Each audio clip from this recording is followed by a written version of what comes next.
नमस्कार। मैं डॉक्टर हनुमंत पवार, शहीद भगत सिंह महाविद्यालय किल्लारी।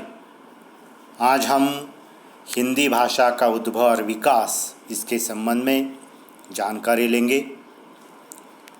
वैसे तो भाषा का जन्म कब और कैसे हुआ इसके संबंध में कोई निश्चित जानकारी उपलब्ध नहीं है। भाषा की उत्पत्ति के संबंध में अनेक सिद्धांत बतलाए जाते हैं, लेकिन कोई एक सिद्धांत प्रामाणिक नहीं माना जा सकता। अधिकांश विद्वानों का मानना है कि भाषा का विकास क्रमशः होता गया। वैसे तो भाषा के विकास का एक लंबा इतिहास रहा है। वैसे तो मनुष्य को जन्म के साथ ही उसे वाणी मिली, ध्वनि प्राप्त हो गई। इसी ध्वनि का प्रयोग उसने ध्वनि प्रतीकों के निर्माण के लिए किया।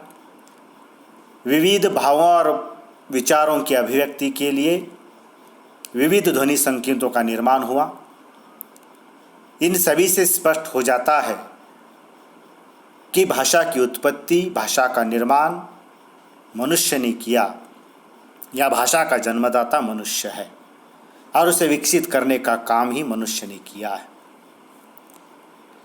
प्रारंभिक काल में अलग अलग स्थानों पर विभिन्न मानव समूह विकसित हुए होंगे और उनकी अलग अलग भाषाएं रही होंगी। भाषा विज्ञान की शब्दावली में इन भाषायुक्त मानवीय समुदाय को ही भाषा पता है।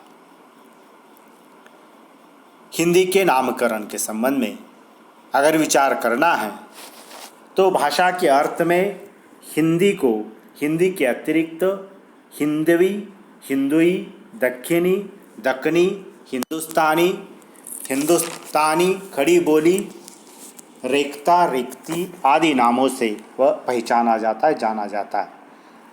परंतु आज अन्य नामों की अपेक्षा हिंदी यही शब्द उपयुक्त माना जाता है, प्रचलन में रहा है। हिंद या हिंदू शब्द की उत्पत्ति किस तरह हो गई इसके संबंध में अगर समझना है तो हिंद या हिंदू शब्द की उत्पत्ति के संबंध में दो अलग अलग सिद्धांत माने जाते हैं। दो अलग अलग दृष्टि से उसका निर्माण हुआ ऐसा माना जाता है। एक संस्कृत का यह मूल शब्द है। जैसे हिंदू यह शब्द संस्कृत का मूल शब्द है और इसकी उत्पत्ति इस प्रकार हुई है। हिंदू बराबर हिन अधिक दू। हिन का अर्थ होता है नष्ट करना और दू का अर्थ होता है दुष्ट, अर्थात दुष्टों को विनाश करने वाला या हीनता का दलन करने वाला या हिंसा देखकर जो दुखी हो जाता है वह हिंदू। वह इस प्रकार से एक अर्थ उत्पत्ति की दृष्टि से माना जाता है। दूसरा एक अर्थ है सिंधु की दृष्टि से, जो अधिकांश विद्वान इस बात पर सहमत है कि हिंदू यह शब्द संस्कृत सिंधु का फारसी ध्वन्याकुलित रूप है। जैसे हम जानते हैं अरबी फारसी में स को ह में परिवर्तित किया जाता है, इसीलिए सिंधु का हिंदू बन गया और द का उच्चारण अल्प प्राण में द के रूप में हुआ और सिंधु के नदी के तटवासी या सिंधु नदी के आसपास रहने वाले जो हिंदूवासी थे वह सारे एक प्रकार से सिंधुवासी हिंदूवासी बन गए और उनकी भाषा जो सिंधी थी वह हिंदी बन गई। इस प्रकार का भी एक मत वह इस हिंदी या हिंदू शब्द की उत्पत्ति के संबंध में माना जाता है। उसी तरह भाषा के अर्थ में हिंदी शब्द का प्रयोग कब और उसका विकास किस प्रकार से हुआ इस संबंध में अगर देखना है तो वह भाषा के अर्थ में हिंदी शब्द का प्रयोग फारस या फारसी अरबी से ही प्रारंभ हो जाता है। जैसे 6ठी शताब्दी में ईरान में भारतीय भाषाओं के लिए ज़बान हिंदी इस प्रकार से कहा जाता था, अर्थात तब से यह हिंदी इस शब्द का प्रयोग होने लगा। उसी तरह सन 531 से लेकर 576 के बीच पंचतंत्र का वह अनुवाद हुआ और अरबी फारसी में अनुवाद हुआ, और उसके लिए भी एक प्रकार से जो ज़बान हिंदी वह इस नाम से उसे पुकारा गया।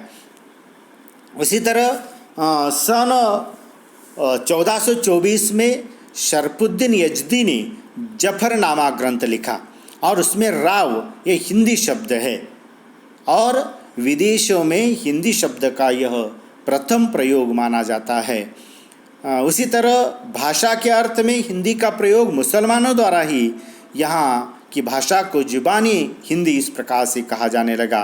परिणामतः एक प्रकार से भाषा जो कुल मिलाकर अगर कहे तो भाषा के अर्थ में हिंदी शब्द का पहला प्रयोग वह अरबी फारसी में या मुसलमानों के द्वारा किया गया, और बाद में वह प्रयोग वह हमारे भारत में या भारतवर्ष में किया गया। अगर वैसे तो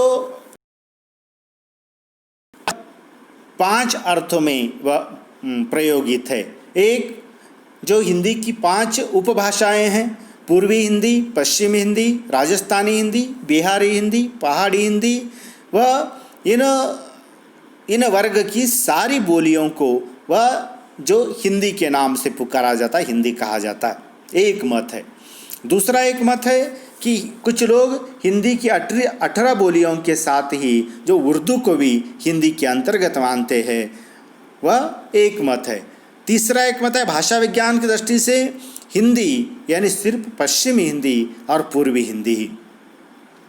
चौथा मत है डॉक्टर सुनीत कुमार चटर्जी के द्वारा प्रस्तुत कि सिर्फ पश्चिमी हिंदी ही हिंदी है। और पांचवा और अंतिम रूप है खड़ी बोली का परिनिष्ठित रूप जो आज राजभाषा व संपर्क भाषा के रूप में वह प्रस्तुत है।